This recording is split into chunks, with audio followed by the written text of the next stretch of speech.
Hello! Hi! Very good morning అందరికీ. ముందుగా channel చూస్తున్న వాళ్ళందరూ సబ్స్క్రైబ్ చేసుకోండి. ఈరోజు దోసకాయ కూర చేసుకుందాం.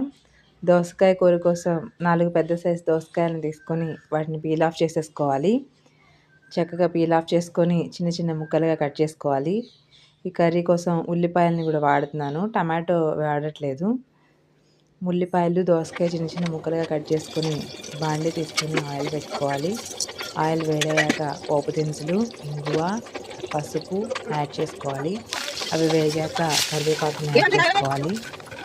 తర్వాత ముందుగా కట్ చేసి ఉంచుకున్న ఉల్లిపాయను యాడ్ చేసుకోవాలి. ఉల్లిపాయ కొంచెం గోల్డెన్ బ్రౌన్కి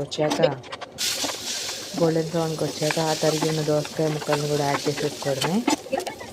కూర క్విక్గా అయిపోతుంది, టేస్టీగా ఉంటుంది. దోసకాయ ఉల్లిపాయ కూర. టమాటో ఇష్టమైన వాళ్ళు వేసుకుంటారు, లేదంటే లేదు. నేనైతే దోసకాయ టమాటో వేయను, ఉల్లిపాయ మాత్రం వేస్ట్ చేస్తాను.